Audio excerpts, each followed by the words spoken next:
E aí galera, Vanguard aqui com vocês. E bom, eu tô fazendo esse vídeo, tá gente, porque é o seguinte, quando a gente erra, a gente tem que assumir, tá? Você tem que ser homem o bastante pra fazer isso. No meu canal até hoje, 2 vídeos só na história dele foram festival de dislike. O primeiro foi o review que eu fiz do Patton, tá? Que até hoje eu não sei o porquê que teve tanto dislike. De coração eu não sei o que eu falei de errado naquele vídeo, até hoje. 2 anos depois, nunca descobri. Mas o outro vídeo do meu canal que foi festival de dislike, eu sei o que eu fiz de errado, que foi o meu review do Reason, que eu falei do Reason. Meu primeiro erro foi falar de uma coisa que ainda não tinha sido lançada, tá? Isso é o primeiro erro. É o bom e velho, vamos fazer o hype. Eu critico tanto as pessoas que fazem hype e o bestão aqui foi lá e fez. Então, eu fiz a pior merda que uma pessoa pode fazer. Aquilo que ela critica que os outros fazem, tá? Então vamos tentar corrigir um pouco da merda que eu fiz, tá? Já saíram os benchmarks de terceiros do Ryzen, tá? A AMD deixou muita gente ir lá no stand deles, mexer nos computadores e fazer. Primeira coisa que vocês precisam saber desse processador, ele não é feito para competir com a série 7000 da Intel, ele é feito para competir com a série 6000 da Intel. A série 7000 é uma resposta da Intel para ele. E isso é um negócio que a gente ainda tem que ver o que vai acontecer. Será que a série 7000 vai ser mais rápida do que eles? Será que a 7000 gasta menos energia elétrica do que eles e é mais rápida do que eles? Ou é mais rápida e gasta mais energia? Vocês estão entendendo? Qual é a combinação que vai rolar ali? Eu ainda não sei. E eu nem me dei o trabalho de pesquisar porque eu não vou pôr a minha mão nessa briga mais. Mas eu vou consertar a cagada que eu fiz ontem, ou anteontem. O Ryzen, ele é melhor do que a série 6000 em todos os aspectos que você olhar ele, todos. A Vanguard, mas para single core geralmente ele perde. Sim, para single core geralmente ele perde, mas isso não é uma característica ruim de um processador. É aí que vai ser difícil vocês me entenderem de novo. É o seguinte, gente. Quando eu falei para vocês que jogos usam muito, eles preferem processadores single core, tá? Ou com poucos cores, mas cores mais fortes, isso é uma informação tendenciosa que eu fiz. Foi aí que eu errei no vídeo. Porque é o seguinte, isso depende muito do jogo. Tem muita empresa que faz jogos 100% otimizados para multicore. Cite empresas, Vanguard, a Valve, a Blizzard, essas duas, para falar a verdade, são as duas que eu tenho certeza absoluta. Todos os jogos da Valve, se você pôr eles para rodarem num Xeon que tem 20 cores, ele vai usar os 20 cores do Xeon com maestria, se você tiver placa de vídeo para ter essa utilização. Entendeu? Então é normal você pegar, por exemplo, um sistema com Crossfire de 4RX, de 4R9 Fury e um Xeon e conseguir 1000 FPS em 1080p no, no Counter-Strike Global Offensive. Dá para fazer isso. Tem benchmark disso na internet. Entendeu? O Overwatch, mesma coisa. Jogo do ano passado. Ele é otimizado para usar 8 cores. Se você colocar ele num Atom FX ou num processador Intel de 8 cores, ele usa os 8 cores numa boa e você vai conseguir aí uns 500, 600 FPS no Overwatch se você tiver placa de vídeo para isso também. Entendeu? Só que vocês repararam uma coisa que eu falei, um detalhe que eu falei? 1000 FPS, 500 FPS. Quando eu falei a informação que eu falei para vocês, é porque é o seguinte, as empresas mais tradicionais, com mais experiência no mercado, elas já se tocaram que o futuro do mercado são processadores eficientes de maneira energética. Quem que faz isso? Processadores com muitos cores, com cores fracos. Isso é eficiente. Isso tem uma eficiência térmica muito melhor do que poucos cores fortes. Tá certo? Por isso que o Xeon, por exemplo, tem 20 threads, mas são todos cores fraquíssimos. Entendeu? Só que ele não gasta nada de energia elétrica. Ele tem o processamento, sei lá, 10 vezes melhor do que o do 1 i7, gastando a mesma energia elétrica que ele gasta, por exemplo. Tá? Eu tô chutando os números, eu não sei quais são os números, mas assim, é uma escala relativa a essa. E a linha da AMD está tentando caminhar para o caminho do Xeon também. E o Xeon, eventualmente, vai virar o processador de desktop do futuro. Entendeu? Os i7s, os i3 e os i5s, principalmente, eles estão no passado. Eles são processadores, vamos pôr assim, que apesar deles serem o rei do mercado hoje, eles são ultrapassados tecnologicamente. Eles não são o futuro, eles são o passado. O futuro é o que a AMD está fazendo.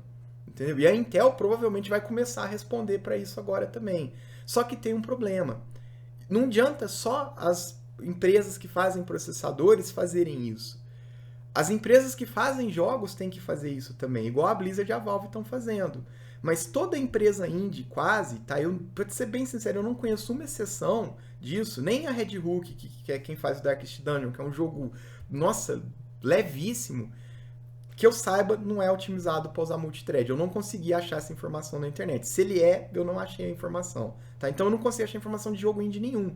Eles são todos feitos para funcionar da maneira mais porca possível. Por quê? Porque são feitos por programadores inexperientes ou um time de programação muito pequeno tentando fazer um jogo muito ambicioso. É o caso do No Man's Sky, por exemplo. Entendeu? E aí é onde a AMD brilha. E eu tenho um perfil, meu canal sempre teve perfil de jogar muito jogo indie. E eu jogo muito jogo de empresa tradicional. Só que não tradicional porque é antiga. É tradicional porque é ultrapassada. Por exemplo, a Bethesda. Eu amo os jogos da Bethesda, mas a Bethesda é uma das empresas mais atrasadas tecnologicamente no quesito de performance de jogos que tem. A engine do Fallout 4, a Creation Engine, foi a mesma engine usada no Skyrim em 2012. Então, ela é uma engine de 5 anos de idade já. Para um jogo que concorreu ao jogo do ano, nossa, é inconcebível isso. Então o Fallout 4 sofre de uma série de problemas por conta da engine antiga dele e da programação antiga dele.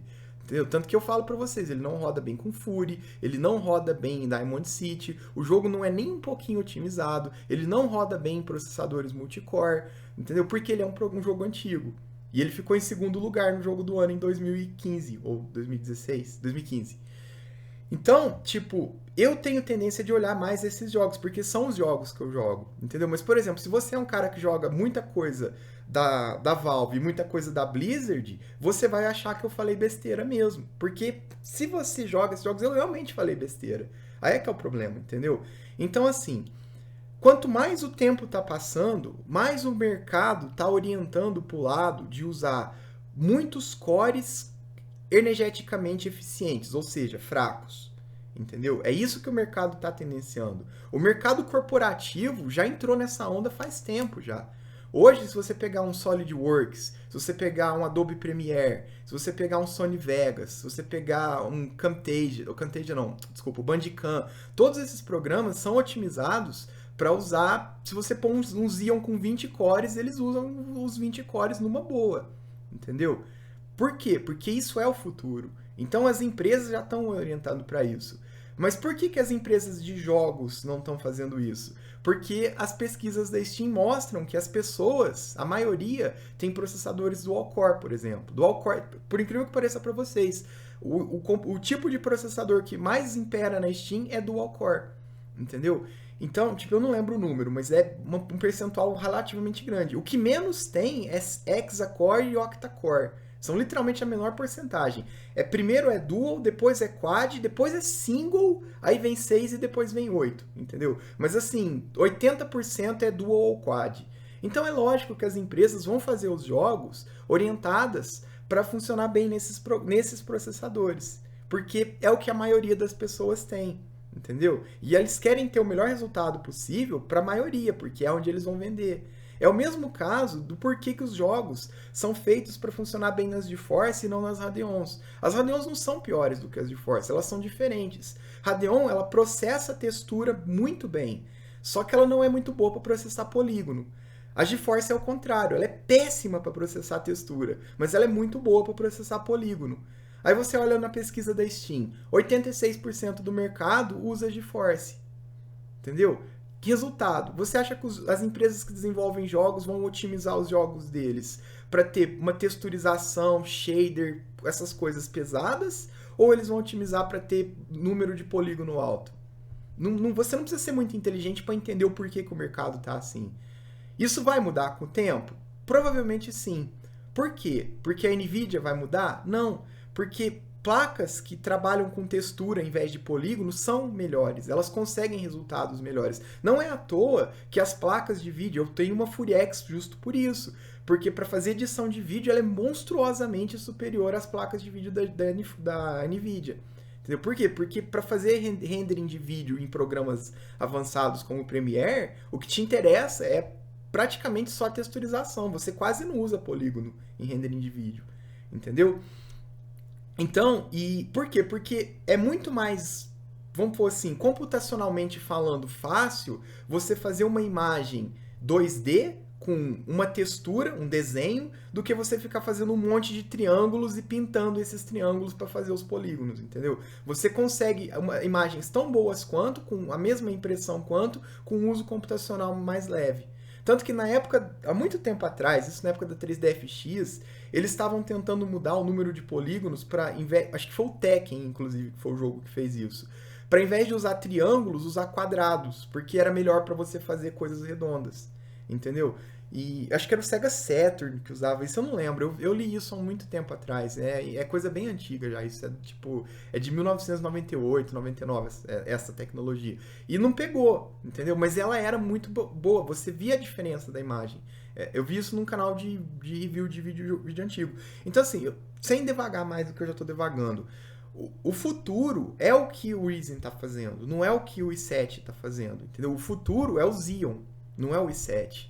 Sacaram? O Xeon é o processador ideal. O caminho que o Xeon seguiu é o caminho que todos os outros processadores vão seguir eventualmente.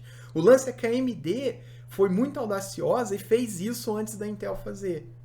Entendeu? Ela tá arriscando e fazendo isso antes da Intel fazer. Isso é uma coisa boa. Porque se a maioria do mercado começar a comprar os Ryzens e a estatística da Steam começar a mudar, as empresas vão começar a ter o cuidado de fazer os jogos otimizados para usar 8 cores e não para usar 2. Entendeu? Mesma coisa as placas de vídeo. Se a AMD começar a fazer placas de vídeo que são muito mais baratas do que as de Force e parem de usar 275 watts igual a Fury usa e comecem a ser energeticamente eficientes, que elas vão ser interessantes para empresas também, eventualmente o mercado vai ter que fazer a transição. E aí a Nvidia ou vai fazer a transição para ficar igual a Radeon ou ela vai morrer. Entendeu? Igual hoje também a Radeon tá perigando de, se ela não fizer a transição para ficar igual a Nvidia, ela morrer. É porque hoje ela tem muito área no mercado corporativo e no mercado de coisas embarcadas, consoles, mobile, essas coisas, a AMD sempre imperou. E tem uma outra coisa que o Gig chamou a atenção. A AMD, ela é dona de uma fábrica de processadores e de uma fábrica de placas de vídeo. As duas coisas podem ser feitas para trabalhar em sinergia perfeita juntas. Já a Intel e a Nvidia são empresas independentes. Nada que a Intel faz, a Nvidia participa diretamente, tanto quanto, por exemplo, a Radeon, né? A TI e os FX ou os Ryzen são feitos da mesma maneira. Então, isso é uma coisa, é uma vantagem muito forte que a AMD tem. E tem um último detalhe. A Nvidia, ela usa muita tecnologia proprietária. O SLI é uma tecnologia proprietária, o PhysicX é uma tecnologia proprietária, e as empresas não gostam disso. Por quê? Porque você fica na mão da Nvidia, entendeu? E qual é o problema? O problema é que como a Nvidia domina o mercado hoje, as empresas acabam usando essas tecnologias. E como só a Nvidia pode usar essas tecnologias, o que acontece? Quem tem placa da AMD, se a empresa não tiver o cuidado de fazer o jogo duas vezes, uma para funcionar com as tecnologias da NVIDIA e uma para suportar as tecnologias da AMD, que são todas open source, quem tem placa da AMD toma naquele lugar. É o que acontece no Metro Last Night. A empresa que fez o Metro não teve o menor cuidado de otimizar o jogo para quem não tem PhysicX. Resultado, você se fode. E ninguém compra placa de vídeo porque ela tem PhysicX. O pessoal compra as GeForce hoje porque elas são mais potentes para os jogos atuais e mais baratas do que as ATIs para rodar no mesmo FPS. É por isso. Então a TI tem que mudar isso para resolver o problema. Vocês estão entendendo? Agora eu acho que eu consegui fazer um vídeo que explica melhor a situação para vocês. Atualmente, tá, galera? Placa de vídeo é indiscutível que a NVIDIA é o cara que vocês têm que ir, tá certo? Porque os jogos são otimizados. Mesmo os jogos da Blizzard e da Valve, eles são otimizados para funcionar bem nas placas da NVIDIA e não nas placas da AMD. Porém, se você trabalha no mundo corporativo com renderização de vídeo, com SolidWorks, que foi muita gente me perguntou, é o contrário. Porque esses programas usam muito melhor texturização do que eles usam o... Me fugiu o nome da palavra, que eu falei lá, que a NVIDIA é melhor. Entendeu? Então é o seguinte... Tem já um mercado aparecendo aí, entendeu? Já a pessoa pode começar a dominar com a AMD de volta. Principalmente porque a AMD está apostando muito em custo-benefício, não em performance. A própria AMD já admitiu isso diversas vezes. Que, por exemplo, eles falam que eles não vão fazer uma placa de vídeo para concorrer com a GTX 1080, porque eles não veem um mercado para isso, eles querem um mercado de custo-benefício, sacaram? E realmente, o único problema das placas de vídeo da ATI, na minha visão hoje, é que elas gastam energia elétrica demais. Elas são. A arquitetura Polaris foi feita. A AMD prometeu que a Polaris ia ser extremamente eficiente energeticamente. Era a promessa deles. Porque as placas anteriores, a série R9, nossa senhora, é monstruoso a dissipação de energia que aquilo lá tem. Tanto que é o que eu falei, minha Fury puxa 275 watts. O Gig tem uma R9 290X, eu acho que ela puxa mais de 300 watts, aquela placa, se eu não me engano. Nossa, é descomunal, entendeu? Para a performance que ela tem. Então, a série Polaris melhorou um pouco isso, mas a NVIDIA ainda está melhor nisso. Isso é uma das coisas que a AMD está cagando no pau ainda e vai dificultar muito para eles tomarem o mercado. A segunda coisa, que aí é uma opinião pessoal minha, tá? É que o Crimson é uma verdadeira merda. Saudades Catalyst, tá certo? Eu vou me resumir a falar só essa frase, tá certo? Tipo, eu odeio o Crimson, porque o Catalyst ele deixava você controlar tudo de uma maneira muito Linux da vida, vamos dizer assim. O Crimson parece que eu tô mexendo no iOS, sabe? Ele me bloqueia de fazer as coisas que ele acha que eu tô fazendo estúpidas. Que geralmente são mesmo. Mas eu queria testar para eu aprender o porquê que elas são estúpidas. Ele não me deixa fazer isso. Ele se atualiza sozinho, aí ele vai lá e me instala um programa de gravação de vídeo que me conflita com a porra do Bandicam, que é o programa que eu uso, entendeu? Então, são coisas que incomodam e, tipo assim, me deixam com raiva da AMD, me fazem não querer nunca mais comprar uma placa de vídeo da AMD. E eu tenho muita certeza que algumas pessoas também vão se sentir afetadas por isso, certo? Então, para o mundo corporativo, a AMD está muito na frente da NVIDIA, muito na frente, tá? Com exceção da geração da dissipação térmica das placas. Porque as placas de vídeo que concorrem com as AMD são as Quadro. E as Quadro custam 10 vezes o preço de uma Fury X custa, entendeu? E elas não têm 10 vezes a performance de uma Fury X. Então, assim, é muito pouca gente que usa uma Quadro. É quem realmente precisa daquilo ali. É Pixar, por exemplo. Tá certo? Já no mundo dos processadores, a Intel ainda está na frente da AMD e muito. Por quê? Pelo Xeon. Não é pelo i7, é pelo Xeon. Tá certo? A AMD tem tudo que ela precisa para olhar para o Ryzen e falar: olha que bonitinho o processador que você soltou, AMD. Só que a Intel, eu não sei o porquê ela parou no tempo. Tá certo? Tipo, o que mudou dos processadores 4000 para os processadores 7000? Muito menos do que mudou dos processadores 2000 para os 4000, por exemplo. Entendeu? Não vou entrar em detalhes porque, de novo, eu vou falar pela bunda se eu fizer isso. Mas não tem tanta diferença assim de um i7 4790K para um i7 da série 6000 de 4 cores. É muito pouco. A principal diferença que eu vejo é que um usa DDR3 e o outro usa DDR4. A principal diferença que eu consigo ver é essa.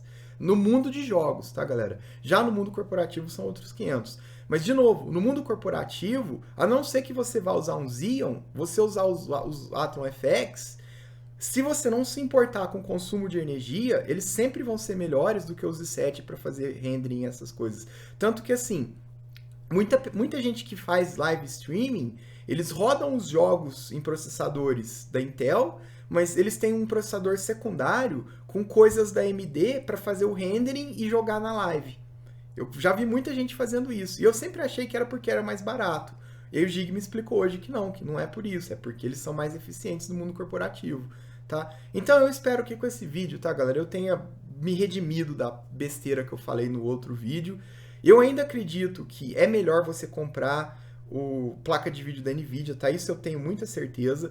Mas eu já não tenho mais tanta certeza se não vale a pena a gente esperar uns 3, 4 meses e ver o que o i7 da série 7000 vai fazer, o que os i5 da série 7000 vão fazer e o que os Ryzen vão fazer para combater eles. Eu acho que agora é uma boa hora para a gente sentar, afastar, olhar e ver quem que vai ganhar essa briga e pular para o lado que vencer.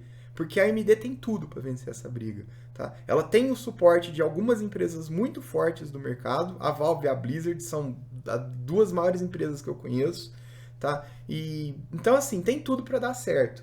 Só que eles vão ter que jogar as cartas deles certas e a gente vai ter que ter um pouquinho de paciência para não fazer besteira, igual eu fiz fazendo um comentário antecipado do processador, tá? Então vamos esperar, vamos ver o que vai acontecer e torcer para a AMD bater nessas duas empresas, porque a Nvidia é a empresa mais nojenta que tem no mundo hoje, tá? Eles fazem um monte de tecnologias proprietárias para literalmente fazer concorrência desleal. A Nvidia tem esse perfil. A Nvidia é uma empresa que acabou com a 3DFX, que quem lembra das Voodoos vai sentir saudade só de eu falar esse nome. Tá? Tipo, as Banshees e as Voodoos eram, nossa, elas eram muito à frente do tempo delas. Muito à frente do tempo delas. A Nvidia comprou a 3DFX e faliu. Tanto que, experimenta para você ver, digita no Google www.3dfx.com. Ele vai te redirecionar para o site da Nvidia. É igual você digitar www.ati.com. Ele vai te redirecionar para o site da AMD. A AMD matou a TI e a Nvidia matou a 3DFX. Que eram as duas melhores empresas de placas de vídeo que tinha hoje. É por isso que as tecnologias de GPU estão tão para trás em relação às tecnologias de processamento hoje, na minha opinião. Tá certo? Tanto que você pode ver, eu sempre falo para vocês o quê? Quem que é o gargalo num computador de jogo? É sempre a placa de vídeo. Então você tem que ter uma placa de vídeo de R$5.000 para rodar um processador de R$2.000, por exemplo. Entendeu? Não é o contrário. E deveria ser uma placa de vídeo de R$1.000 e um processador de R$1.000 para fazer sentido.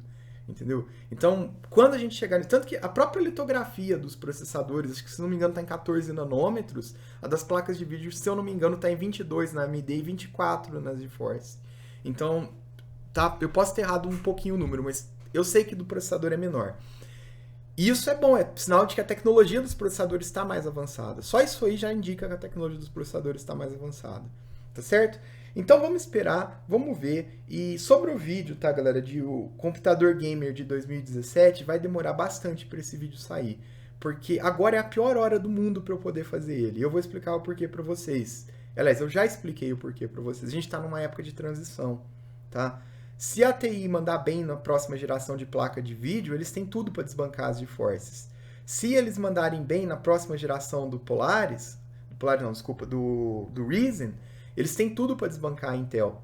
Então, hoje, se eu tivesse que recomendar alguma coisa para vocês, eu recomendaria Nvidia e Intel, de coração. Eu ainda recomendaria isso. Mas eu recomendaria isso com peso no coração. Porque eu não sei se daqui uma semana essa recomendação ainda vai ser a recomendação certa. Vocês estão me entendendo? Então vamos esperar. Se você tiver como, espera. Não compre o seu computador agora. Agora é uma hora horrível para comprar. A não ser que você queira só trocar a placa de vídeo. Tipo, você tem uma placa de vídeo, sei lá, de 2010, vai lá e compra uma GTX 1060. Ótima compra para você. É uma placa muito boa. Agora, se você tem um processador i3 da série 2000, um i5 da série 2000, segura ele mais um pouquinho. Porque o seu próximo processador pode ser sim um AMD. Tá certo? É só você esperar mais uns 6 meses que a gente vai ter essa resposta. Tá certo, galera? Então, de novo, peço desculpas pela minha asneira que eu falei. Eu sou humano, eu erro também. Tá? Eu espero que vocês entendam, espero que vocês me perdoem. E eu espero que o que eu falei nesse vídeo agora corrija pelo menos a maior parte das merdas que eu falei no outro, tá? E uma última coisa. Só para responder a pergunta de todo mundo. Umas 5 ou 6 pessoas me perguntaram sobre o Solid Edge. Ou SolidWorks, desculpa. Para de falar Solid Edge, mano, Bart. Você brava com isso. SolidWorks, galera, eu fiz engenharia mecânica na USP, então eu entendo desses programas, tá? Tipo, eu trabalhava com o Solid Edge, eu gostava mais, era o que a USP usava. Mas é um programa que é a mesma bosta. Quem sabe mexer no Solid Edge aprende o SolidWorks em uma semana. Se vocês querem montar um computador barato e bom para mexer com isso, e você não se importar com o consumo de energia elétrica, pega um Atom FX e pega uma RX 460, 480 com 8 GB de RAM, ou o máximo de RAM que você puder ter nela, tá certo? E põe bastante memória RAM no seu computador. Você vai ter um PC fudido para mexer nesses programas, tá? Fudido mesmo. E coloca um SSD. O SSD também vai te ajudar bastante, tá? Não precisa ser um SSD top de linha. Um SSD basiquinho, ó. Tipo esse SSD aqui, por exemplo, ó, que eu comprei semana passada porque o meu HD do Note tá virando carvão, já resolve o seu problema, tá? Um SSD de R$350.